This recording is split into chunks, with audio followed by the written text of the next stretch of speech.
अस्सलाम वालेकुम। इस वक्त जो महंगाई के हालात हैं, अगर मैं आपको सच बताऊं तो आप लोग उससे इम्पेक्टेड नहीं हैं। आप सिर्फ मजलूम बन रहे हैं। ख़बरें सुन के और सोशल मीडिया पे देख कर टेंशन का शिकार हो रहे हैं। आप में से किसी ने एसी में सोना नहीं छोड़ा। मेरा नहीं ख्याल किसी ने गाड़ी बेच के मोटरसाइकिल ख़रीदा है या ख़रीदने का प्लान कर रहा है। किसी ने कुकिंग में ऑयल का यूज़ कम नहीं किया, वो कोलेस्ट्रॉल की टेंशन की वजह से किया, पैसों की वजह से नहीं किया। अभी जो हालात चल रहे हैं, मुझे वक्त नहीं मिल रहा था आप लोगों से इस टॉपिक पे मैसेज करने का। डे बाय डे लगता है कि ये मैक्सिमम है, इससे ज़्यादा बर्दाश्त या इससे ज़्यादा मुश्किल पड़ ही नहीं सकती।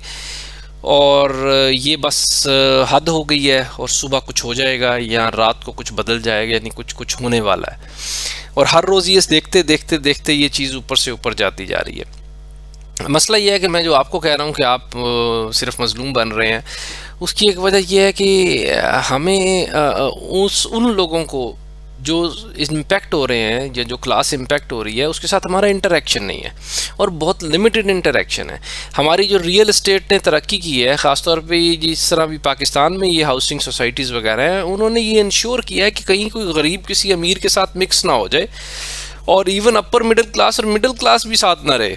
ठीक है, जहाँ पर एक किनाल का ब्लॉक है वहाँ पर सिर्फ एक किनाल के घर होंगे, फिर 10 मरले का अलहदा, 5 मरले का अलहदा, 3 मरले का अलहदा, कि कहीं ये लोग आपस में मिक्स ना हो जाए। मुझे याद है आज से 25-30 साल पहले हम सरगोदा रहते थे, और वो 40 घर का जो कॉन्सेप्ट है, राइट लेफ्ट फ्रंट बैक, जो हमारे नेबरहुड में आते हैं, उसमें कई घर ऐसे थे जहाँ पर मुझे पता है कि उनके लिए 2 टाइम का खाना भी मुश्किल था। लेकिन अब हम जहाँ पे रह रहे हैं, और मैं खुद जहाँ पे रह रहा हूँ, 40 छोड़ के मैं कहता हूँ 100 घर राइट लेफ्ट आगे पीछे देख लें तो एक घर भी ऐसा नहीं है जहाँ पर खाने की कमी हो। अब करना क्या है इस केस में? मैं आपसे ये दरख्वास्त करूँगा, बल्कि मैं पहली बात तो ये है कि मैं माजरत करूँगा आप लोगों के साथ कि ये तो अब हमारी कैपेसिटी से बाहर होता जा रहा है लोगों के मसलों को सुनना। आज मैं 2 बजे स्कूल से आया हूँ, आज सैटरडे था, और यकीन करें 2 घंटे मुझे सर दर्द रहा। आतिफ से भी मैं यही बात कर रहा था, और कोई केस ऐसा नहीं है जिसको मैं कह सकूं कि यार तुम डिजर्विंग नहीं हो। पहले हो जाता था, आज से 6 महीने साल पहले तक हमारे पास 10 में से 6-7 केस तो थे, हाँ यार ये मोर कन्विंसिंग है, ये नहीं है। अब किसको मैं कहूँ इन हालात में कि यार तुम कन्विंसिंग नहीं हो? थोड़ा सा वक्त निकालें आप लोग। और वक्त निकालने का क्या तरीका है? अब आप कहेंगे कि क्या हम जी सर्वे करना शुरू कर दें शाम को ऐसे इलाके का जहाँ गरीब लोग रहते हैं या कम है, वो कहते हैं प्रिविलेज्ड लोग रहते हैं, तो सर्वे में आप पूछेंगे किसी से यार कोई घर में मसला तो नहीं है, लोग तो कहेंगे यार ये क्या अजीब आदमी है किस तरह से। या आप किसी ढाबे पे शाम को 15 मिनट चाय पीने के लिए रोज़ जाएंगे जहाँ मज़दूर बैठते हैं, तो आपकी बॉडी लैंग्वेज भी ना उनसे मैच करेगी, ना ही आप वहाँ पर वो मकसद हासिल कर सकेंगे। आपको अपने साथ जुड़े हुए जो चंद 1 2 3 4 लोग होते हैं, आपके घर से मुलाजमीन हैं या दफ्तर के मुलाजमीन हैं, उनके साथ आपकी बातचीत बढ़नी चाहिए। अब उनके साथ जो आपकी बातचीत बढ़ेगी वो इस तरह की नहीं होनी चाहिए यार कोई मसला तो नहीं है घर में, नहीं, फिर तो एक डिस्कशन ही डिफरेंट हो जाएगी ना। आपने गपशप लगानी है उनसे, एक छोटा सा रिलेशनशिप बिल्ड करना है। और ये इतनी मजबूर लोग हैं ओवरऑल, सारा ये तबका जो है, कि जब आप इनसे जुड़ जाएंगे किसी न किसी तरह, तो इनके पूरे का पूरा ख़ानदान आपसे जुड़ जाएगा। ठीक है, और फिर आपको पता चलेगा कि आप वाकई सिर्फ वो कहते हैं ना, आप इम्पेक्टेड नहीं है महंगाई से। असल जो लोग इम्पेक्टेड हैं वो ये हैं।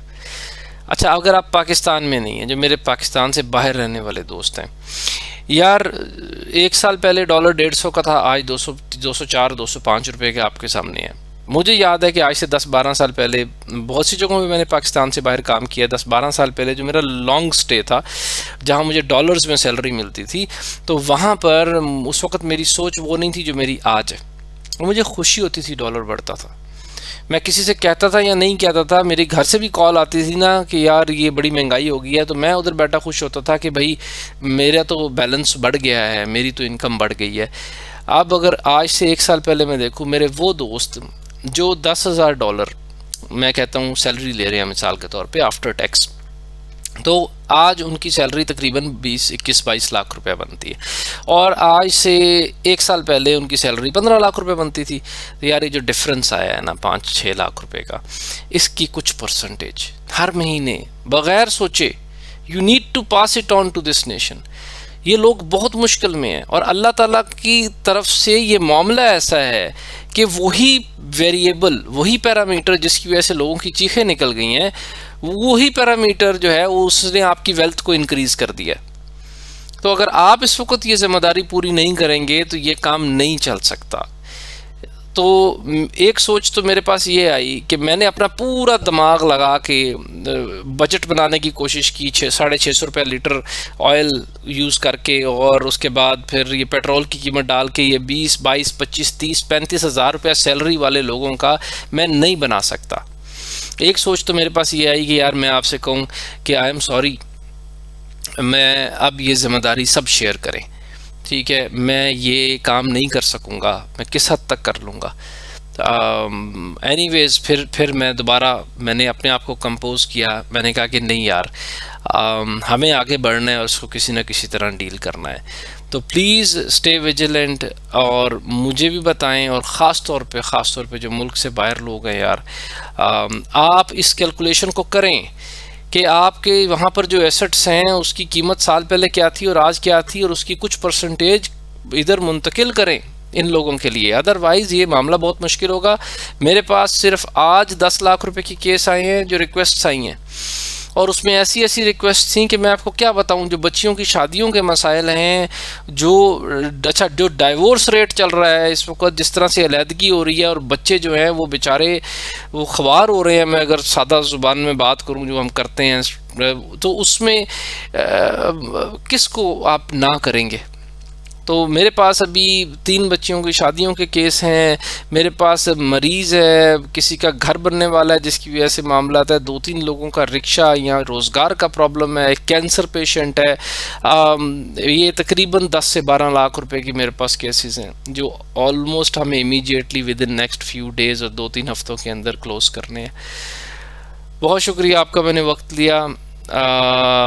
हालात मुश्किल हैं, स्टे विजिलेंट। मेरी तरफ से कई दफ़ा अपडेट देने में डिले आ जाता है मसरूफियत की वजह से, लेकिन काम कभी नहीं रुक रहा, काम तो बढ़ता ही जा रहा है। पहले से हमने एक छोटा सा ऑफ़िस बना लिया है, मैं आपको उसकी तस्वीरें भेजूँगा।